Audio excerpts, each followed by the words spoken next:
Hey, beautiful mums. I'm Belinda Joyce, and welcome to Midwife in Your Pocket, the podcast where I share quick, practical wisdom for your journey through pregnancy, birth, and early motherhood. In just 5 minutes, we'll dive into topics that matter most to you. So grab a cup of tea and let's get going on this wonderful adventure together.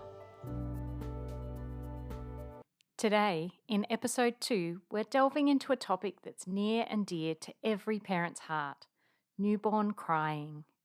Let's start by acknowledging that newborn crying is not just normal, it's expected.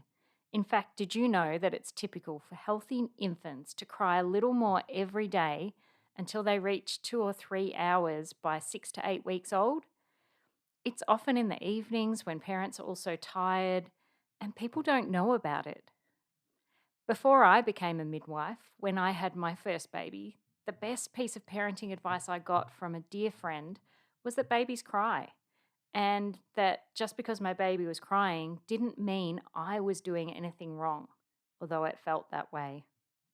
Many well-meaning friends, family, and even health professionals, they'll tell you that you'll get to know your baby's cries. But in these early weeks, much of the crying is inconsolable, and the baby sounds distressed all the time when they're crying. And so a strategy that works one day may not work the next, and it can be really frustrating and difficult.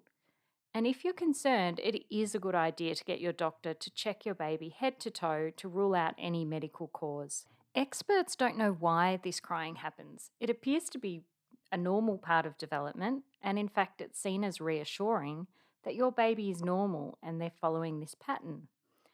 If only more parents were told about this, because just knowing that it's normal makes it so much easier to cope with. Most parents find that they really start to enjoy parenting much more when they can figure out why their baby's crying. So by around 3 months of age, this becomes easier and you'll get to know your baby's different cries.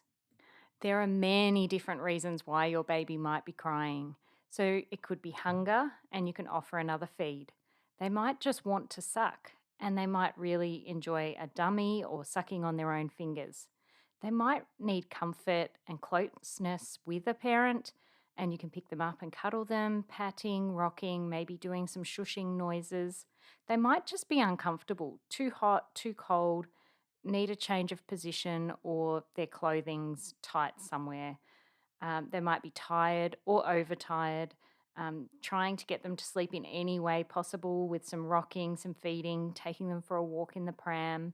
They might have a dirty nappy or perhaps a nappy rash that's sore.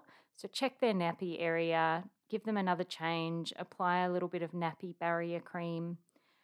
Perhaps it's wind or digestive pain or discomfort in the tummy. This is a really common one.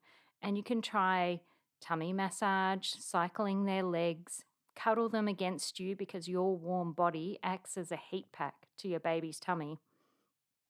They might need to burp. Burping's a really common one.